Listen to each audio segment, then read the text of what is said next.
Você pediu para Nossa Senhora do Carmo, me conte. Que me proteja, que nada aconteça comigo, porque minha mãe, ela faleceu, minha mãezinha. Foi, meu amor. Desde a proteção, cuide da minha mãe, porque isso foi muito difícil de me, sabe, me apoiar. Oh, meu amor. Tu perdeu tua mãezinha, foi? E de Quando? coração foi em maio, Oh, meu amor, eu sinto muito. Como é seu nome, meu amor? Antonella. Qual a sua idade, foi? 8 anos. Fiz 8 anos e não vi minha mãezinha, porque minha mãezinha tá no céu. E você tá com... Quem tá cuidando de você? Vovó, papai, como é? A minha família, ela me apoia, mas ainda sinto saudade da minha mãe. Claro que você sente saudade da sua mãe. Mãe é mãe, né? Olha, Eu você... quero muito ter uma mamãe, não pode substituir.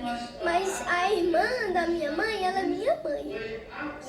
Porque eu sei Da sua mãe é como se fosse... que eu tenho duas mães que me protegem. Minha mãe tá me vendo em todos os lugares. Minha mãe tá me vendo na escola. Minha mãe tá me vendo aqui. Mesmo eu não vendo ela, ela me vê. Eu tenho certeza que sua mamãe está aqui, orgulhosa da menina corajosa que você é. Eu sinto a saudade dela porque ela é minha mãe. Eu queria dar um abraço nela, eu queria falar com ela, mas eu não consigo. Eu consigo orar.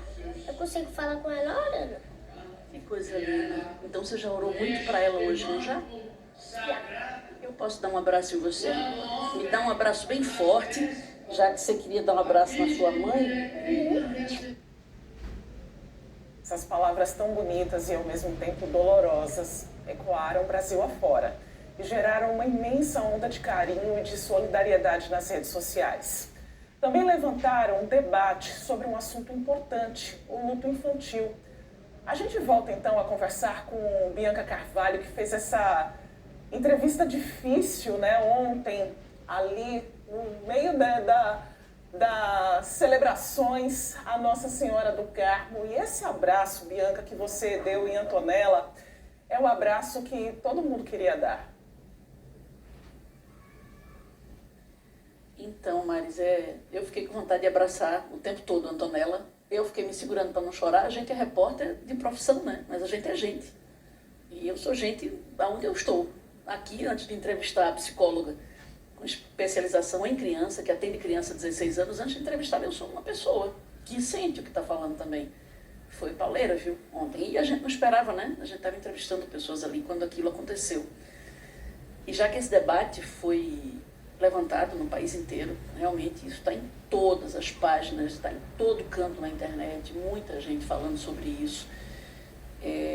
Aí a gente vai falar sobre luto infantil. E muito bom, Ana, obrigada por estar aqui com a gente, por ajudar a gente na condução dessa história. Antonella teve uma maneira muito especial de lidar com isso.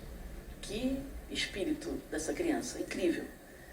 De maneira geral, como é que a criança lida com o luto, com a perda de alguém que ela ama? Avó, pai, mãe, irmão. Boa tarde. Boa tarde a todos. O luto é difícil para todos nós, né? Porque ele toca em lugares sensíveis e que a gente não consegue dar conta. E ele é tão difícil que é difícil até a gente falar sobre. É um assunto pouco falado, né? Normalmente a gente fala quando não existe alguma experiência que justifique o assunto. E aí, Antonella, com 8 anos, ela teve assim falas importantíssimas de uma criança que você vê que teve algo de explicação sobre o que aconteceu, né? De uma criança que foi dada algum recurso para ela ir elaborando o luto. Porque isso vai variar. Vai variar o luto num bebê, sim, porque o bebê também vai ter luto. Vai variar o luto numa criança até 5 anos, por exemplo, que ela ainda não tem a dimensão desse conceito que a gente compreende de morte. E vai variar um luto de uma criança, por exemplo, já está ali nos 7, 8 anos, que já tem mais a dimensão do concreto. Do mesmo jeito vai ter essa variação na adolescência e segue. Normalmente, a criança precisa de uma figura de referência que fique dando apoio para que ela passe pelo luto. mas ela vai espelhar um pouco como a família vive esse luto. Se é uma família que não fala sobre o que aconteceu, fica um silêncio assim, a criança vai silenciar porque ela não vai se sentir autorizada a falar. Isso é ruim, né? Ainda é o pior cenário, né? E aí, Muito feliz que ela se abriu, sabe? Abriu, ela precisava falar e ela falou, eu fiquei muito feliz com isso. E a família, você está falando da família, como é que a gente fala?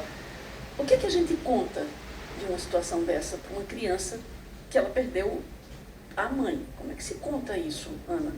veja, existem dois tipos. Existe aquela mãe que está um tempo adoentada e que a criança precisa vir acompanhando. Ela não está fora do funcionamento da família, ela não está fora do circuito. Então, se a mamãe está no médico, tem que avisar. Se a mamãe foi internada, tem que avisar. A criança tem que fazer parte, ela não precisa e ela não tem que ficar alheia. Outra coisa é o fato de alguém que saiu de casa para trabalhar e de repente não voltou, né? É diferente. Mas uma forma ou outra, a gente precisa contar a verdade. O que a gente não pode é deixar que o imaginário, que a fantasia da criança tome um espaço muito grande, né? Por mais difícil que a verdade seja, ela precisa ser contada. E ela precisa ser contada considerando as etapas do desenvolvimento. Para uma criança de menos de 5 anos, a gente pode, por exemplo, usar um animalzinho de estimação. Lembra aquele bichinho que você tinha, que morreu, que não está mais... Então, é um recurso. Uma criança mais velha, ela já consegue fazer uma compreensão mais clara sobre a perda, sobre a morte. Então, não é dizer que a mamãe viajou, não. Não. E essa coisa de virou estrelinha? Não viajou, não virou estrelinha, não foi, vai voltar um dia. Porque isso faz com que a criança revisite o sentimento de abandono, que é comum. O sentimento de desamparo é comum a todos nós. E aí, a depender da experiência, ele fica mais ressaltado. Então, a gente precisa dizer a verdade, né? A criança não pode se sentir culpada pelo falecimento do ente querido. Não pode. A gente precisa ir explicando de acordo com o que a gente entende da compreensão dela. E sempre dá espaço para que ela fale, para que ela pergunte. Porque como ela não tem uma compreensão, ainda está ali no desenvolvimento cognitivo, ainda está ali no desenvolvimento emocional e psíquico, como ela ainda não tem muitos recursos, ela vai voltar e vai estar perguntando o tempo todo. E quantas vezes ela perguntar, o adulto precisa estar disponível para responder.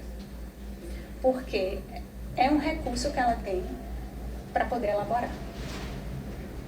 O que a gente pode dizer como uma mensagem assim final, Ana, para todo mundo assim em relação a isso, até para as pessoas que está todo mundo, né, gente, uma rede de apoio que se formou, todo mundo querendo saber de Antonella, enfim, não é para ficar falando o tempo todo nisso, mas é para dar suporte. A família faz o quê agora a partir disso?